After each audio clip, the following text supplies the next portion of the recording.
ಚಿತ್ರದುರ್ಗ ಜಿಲ್ಲೆಯ ಚಳ್ಳಕೆರೆ ತಾಲೂಕಿನ ನಾಯಕನಹಟ್ಟಿ ಹೋಬಳಿಯ ಮನಮಯ್ಯನಹಟ್ಟಿ ಗ್ರಾಮದಲ್ಲಿ ಅಕ್ರಮ ಮದ್ಯ ಮಾರಾಟ ನಿರಂತರವಾಗಿ ನಡೆಯುತ್ತಿದ್ದು, ಇದನ್ನು ತಡೆಯುವಲ್ಲಿ ಅಬಕಾರಿ ಇಲಾಖೆ ಸಂಪೂರ್ಣ ವಿಫಲವಾಗಿದೆ ಎಂದು ಗ್ರಾಮದ ಮಹಿಳೆಯರು ತೀವ್ರ ಆಕ್ರೋಶ ವ್ಯಕ್ತಪಡಿಸಿದ್ದಾರೆ.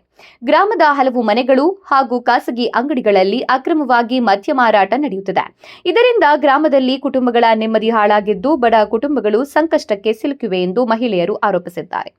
ಪ್ರತಿದಿನ ಬೆಳಗಿನ ಜಾವ 4 ಗಂಟೆಯಿಂದಲೇ ಮದ್ಯ ಮಾರಾಟ ಆರಂಭವಾಗುತ್ತದೆ.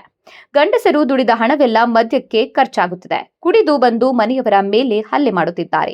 ನಮ್ಮ ಗೋಳನ್ನ ಕೇಳುವವರು ಯಾರೂ ಇಲ್ಲ ಎಂದು ಮಹಿಳೆಯರು ತಮ್ಮ ಅಳಲನ್ನ ತೋಡಿಕೊಂಡಿದ್ದಾರೆ.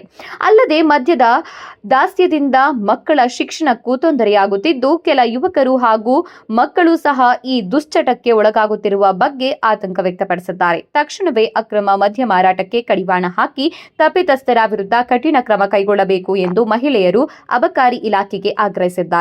ಈ ಸಂದರ್ಭದಲ್ಲಿ ಅಬಕಾರಿ ಇಲಾಖೆಗೆ ಮನವಿಯನ್ನ ಸಲ್ಲಿಸಿದ್ದು, ಮಹಿಳೆಯರು ಈ ವಿಚಾರವಾಗಿ ಕ್ರಮ ವಹಿಸುವಂತೆ ತಿಳಿಸಲಾಗಿದೆ. ಈ ಸಂದರ್ಭದಲ್ಲಿ ಸವಿತಾ, ನಂದಿನಿ, ಆಶಾ, ಪುಷ್ಪಲತಾ, ಸುಮಾ, ಸುಮಿತ್ರಾ, ಸುಮಾಬಾಯಿ, ಲಲಿತಮ್ಮ, ವಿಶಾಲಾಕ್ಷಿ, ರಂಜಿನಿ, ಲಲಿತಾಬಾಯಿ ಸೇರಿದಂತೆ ಅನೇಕ ಮಹಿಳೆಯರು ಉಪಸ್ಥಿತರಿದ್ದರು.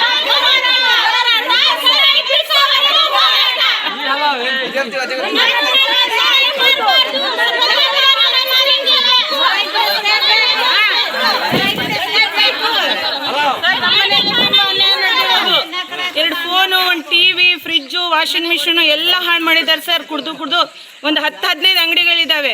ಇಲ್ಲಾಂದ್ರೆ ನಮ್ಮ ಮನೆಯಲ್ಲಿ ಏನಾದ್ರು ಹೆಣ್ಮಕ್ಳು ಸಾಯ್ತತೆ, ಇಲ್ಲಾಂದ್ರೆ ಸರಾಯಿ ಕುಡಿಯೋದು ನಿಲ್ಲಿಸ್ಬೇಕು. ಅಂಗಡಿಯಲ್ಲೆಲ್ಲ ಮಾಡ್ತಾರೆ. ನಮಗೆ ನ್ಯಾಯ ಬೇಕೇ ಬೇಕು. ಯಾಕಂದ್ರೆ ನಾವು ಕಷ್ಟಪಟ್ಟು ದುಡಿಮೆ ಮಾಡಿ ಸಾಮಾನುಗಳೆಲ್ಲ ತಗೊಂಡು ಆ ಸರಾಯಿಗೋಸ್ಕರ ರಾತ್ರಿ 3 ಗಂಟೆಗೆ ಎದ್ದು ದುಡಿತಾರೆ. ಆ ದುಡಿಯೋ ದುಡ್ಡಲ್ಲಿ ಅರ್ಧಕ್ಕರ್ಧ ಸರಾಯಿಗೆ ಹಾಕ್ತಾರೆ. ಮನೇಲಿರೋ ಸಾಮಾನುಗಳೆಲ್ಲ ಹೋಗಿದ್ದಾರೆ. ನ್ಯಾಯ ಬೇಕು ನಮಗಷ್ಟೇ. ಇಲ್ಲ ಸರಾಯಿ ತೆಗಿಬೇಕಿಲ್ಲ, ನಮ್ಮ ಹೆಣ ನೋಡ್ತಾರೆ. ಮೇಲಧಿಕಾರಿಗಳು ಇನ್ಚಾರ್ಜ್ ತಗೊಂಡು ಏನೈತೆ ಅಂತೇಳಿ ಬಂದು ಊರಾಗೆಲ್ಲ ಪೊಲೀಸರಿಗೆ ಕರ್ಕೊಂಡ್ಬಂದು ಎಂಕ್ವೈರಿ ಮಾಡಿ ಅಂಗಡಿಗಳೆಲ್ಲ ಟೈಟ್ ಮಾಡ್ಬೇಕು ಸರ್. ಅಂಗಡಿಗಳು ಇರಲಿ, ಯಾಕಂದ್ರೆ ಸಾಮಾನುಗಳು ಅವು ಇವು ಸಣ್ಣ ಪುಟ್ಟ ಮಾರಾಟ ಮಾಡಲಿ, ಬೇಡ ಅಂತ ನಾವು ಹೇಳ್ತಾ ಇಲ್ಲ. ಸರಾಯಿಗಳು ಯಾಕೆ ಮಾಡ್ಬೇಕು ಸರ್? ಸಾಲದ ಮೇಲೆ ಸರಾಯಿ ಕೊಡ್ತಾರೆ ಸರ್. 1 ದಿವಸ, 2 ದಿವಸ, 3 ದಿವಸ ಎಷ್ಟಂತ ನಾವು ಸಹಿಸ್ಕೊಂಡಿರ್ಬೇಕು. ಮನ್ನನಟ್ಟಿ ಎಂಬ ಗ್ರಾಮದಲ್ಲಿ ಭಾರಿ ಸರಾಯಿ ಮಾಡ್ತಾ ಇದ್ದಾರೆ. ಪ್ರತಿಯೊಬ್ಬರು, ಪ್ರತಿ ಅಂಗಡಿಯವರು, ಪ್ರತಿ ಮನೆಯಲ್ಲೂ ಸಹ ಮಾಡ್ತಾ ಇದ್ದಾರೆ. ಅದು ಮಾರಾಟವನ್ನು ನಿಲ್ಲಿಸಬೇಕು. ಅದಕ್ಕಾಗಿ ನಾವು ಹೋರಾಡ್ತಿದ್ದೀವಿ. 8 ವರ್ಷದಿಂದ ಅದು ಸರಾಯಿ ಬಿಡಿಸಿದೀವಿ. ಇವಾಗ ಮಾಡಿದ್ದಾರೆ. ಪ್ರತಿಯೊಬ್ಬ ಬಾರಿ ಕುಡಿಯೋ ಸಣ್ಣರಿಂದ ದೊಡ್ಡವರಿಗೂ ಕುಡಿಯೋದು ಇಟ್ಕೊಂಡಿದ್ದಾರೆ. ಬೆಳಗ್ಗಿಂದ ಸಾಯಂಕಾಲವರೆಗೂ ಕುಡಿತಾರೆ. ರಾತ್ರಿ 1 ಗಂಟೆಗೆ ಹೋದ್ರೂ ಕೊಡ್ತಾರೆ.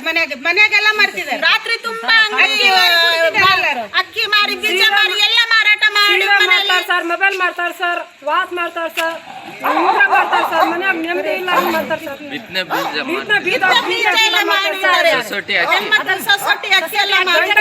ನೆಮ್ಮದಿಯಾಗಿ ಇರಲ್ಲ ಸರ್. ಹಂಗ ತೊಂದರೆ ಆಗುತ್ತೆ ಸರ್ ಕುಡಿಯೋ ಕ್ಷೇತ್ರದಲ್ಲಿ.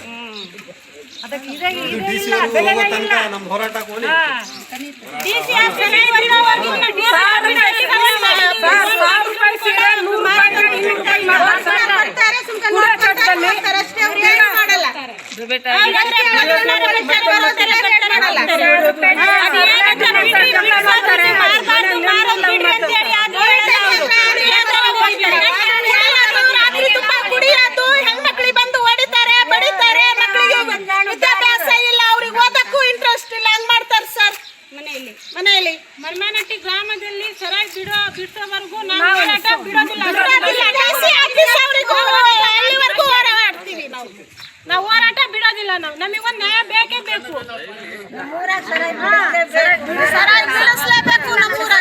ಎಷ್ಟು 2-3 ಸಲ ಬಿಡಿಸಿದ್ರು ಕೂಡ ಬಿಡ್ತಾ ಇಲ್ಲ. ಇದು ಒಂದ್ಸಲ ಬಿಡಿಸ್ಬೇಕಂತ ಹೇಳಿ ಎಲ್ಲರಲ್ಲಿ ಮನವಿ ಮಾಡ್ಕೊತಾ ಇದೀವಿ. ದೊಡ್ಡರಲ್ಲಿ ನಮ್ಮೂರಿಂದ 3 ಕಿಲೋಮೀಟರ್ ದೂರನೇ ಇರ್ಬೇಕು ಸರಾಯಿ ಏನಿದ್ರು. ಹೋಗಿ ಕುಡಿಲಿ ಬಿಡು. ನಮ್ಮೂರಲ್ಲಿ ಹುಡುಗಿನ ಕೊಡ್ತಾ ಇಲ್ಲ. ಬರಾಂದಿ ಎಲ್ಲ ಕುಡ್ದು ಬರ್ತಿದ್ದಾರೆ ಹುಡುಗರಂತ. ಹುಡುಗಿನ ಕೊಡ್ತಾ ಇಲ್ಲ.